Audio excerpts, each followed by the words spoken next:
Hello and welcome to Stampin' by Hannah. Today I have a requested card for you. One of the girls in my downline team has requested that I demonstrate a double diamond fold card, so that's what I've got for you today. It's an unusual one.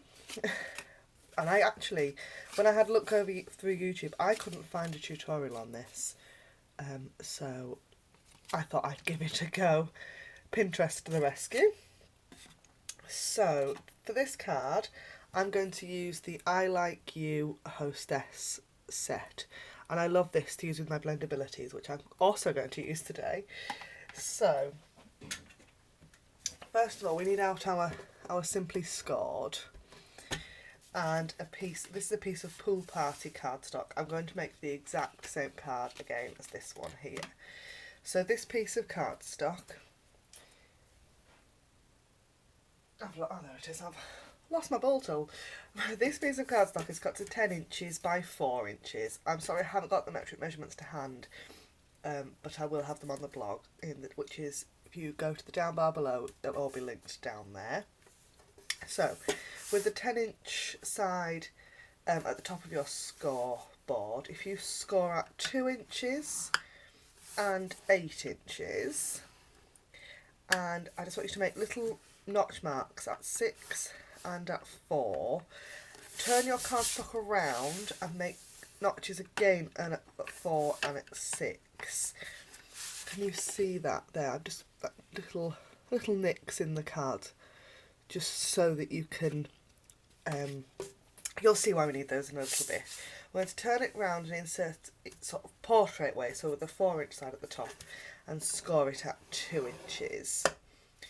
Then, just to be awkward, turn it back round into landscape mode with the 10-inch side at the top, and take a ruler, because we're going to make little marks at 3 inches and at 7 inches, but on this centre score line that you've just scored. So if you put your ruler, I just realised my ruler's broken. It's going well today. Right, so insert your ruler up so that it's sort of against the 3-inch mark, and just score in the middle, which I'll do with the wrong hand. And at 7 inches, if you put a little mark at 7 inches as well. So, we then can get rid of the Simply Scored tool, but keep hold of your ruler, because once again we're going to score with just a ruler and the ball tool. So with the little end of your ball tool, we need to join this mark here at the top with the mark we made in the middle. I'm really hoping you can see this. So put your ruler, join them together with your ruler, and then with the little end of your ball tool, score along.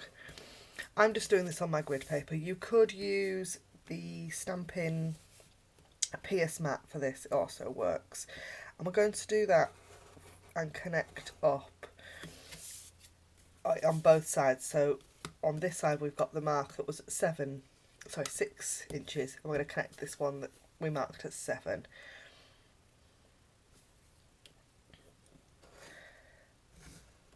And back again on the other side.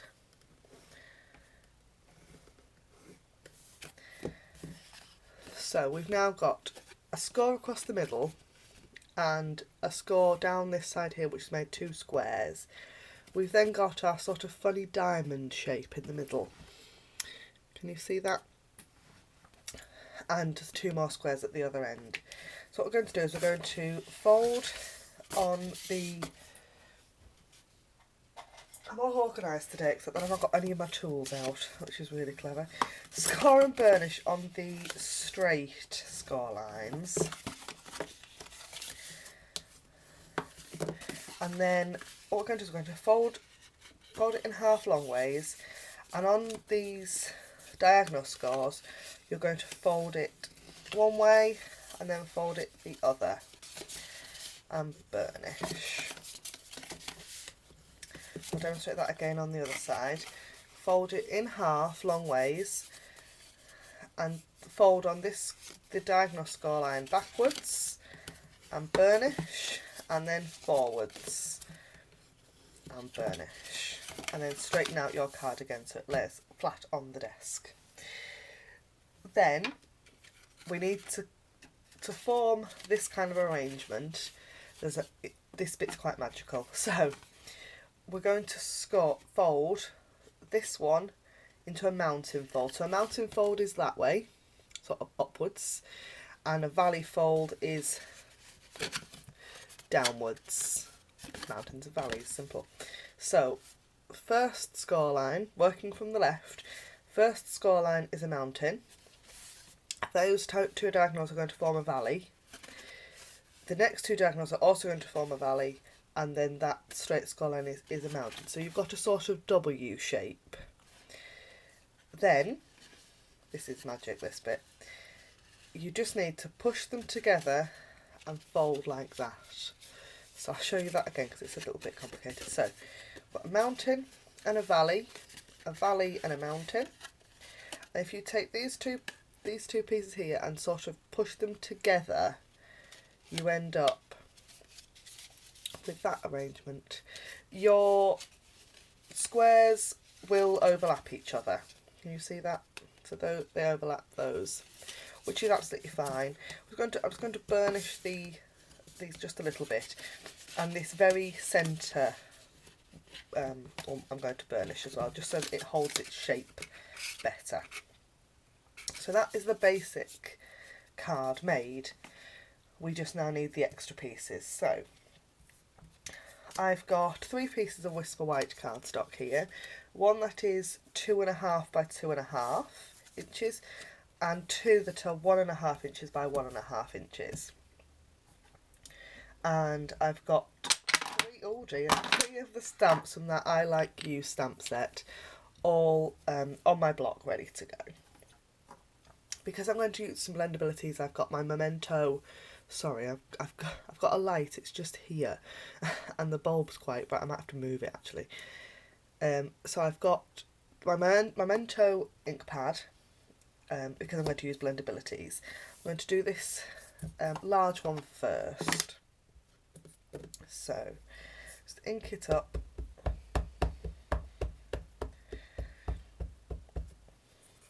So got plenty of ink on. Pop it into the diamond shape rather than a square, and let's just work it out that way. I think that way. There we go. So a slightly different orientation to the last time, but that's okay. So that's that one. I've then got the sentiment, which says, "So thankful for you." Ink that up and stamp that there. And then I've got one of the smaller flower arrangements, stamps. Ink that up, and I'm going to stamp. If you lay them in the diamond shape again, because they're going to be in the diamond shape on the card in the end, and then just like that. Get rid of that ink pad so it doesn't dry up. And I've got 4 blendabilities pens, and you're going to think, oh my gosh, 4 packs of blendabilities, because they're all different colours. But don't forget that at the moment, as part of Celebration, you can choose blendabilities as one of your Celebration freebies. So if you spend £45, you can get a pack of blendabilities for free. All the blendabilities come in 3 packs. This is the Smoky Slate assortment, and you get a light, a medium and a dark, so that you get perfect blending. I'm not blending today, so I've picked out the lightest one of the Coastal Cabana, the lightest Old Olive, the lightest Rich Razzleberry, and the lightest Pumpkin Pie. So starting with the Old Olive, I'm going to colour all 3 all at once here. So the blendabilities, you've got 2 tips on. If you can see that, you've got a brush tip on one end, which has got the thick line. they're quite stiff, these blendabilities, which gives you a nice large brush tip. And then at the other end you've got a thin line and you've got a bullet tip, which is the tip I'm going to use today, because I'm just going to do line colouring. So just picking up the lines where on the leaves where there's a line that the ink has left. I'm literally just using my blendabilities to add a little bit of colour. You could just as easily do the same technique with your Stampin' Up markers. I just prefer my blendabilities at the moment. Me and my blendabilities are getting on currently. We haven't been, I haven't shown you them very much, because they do take some practice. I love them for colouring pearls and rhinestones and that kind of thing, but actually colouring in with them has sort of escaped me a little bit. But it's just practice and I'm getting there. But today I thought I would keep things really simple for you. When you finish with your blendabilities pens, you need to make sure you put the caps on until they click, which can be a little bit tricky. They are quite stiff, and if you don't put the caps on properly they do dry out. So I'm just using my pens to sort of hint at colour.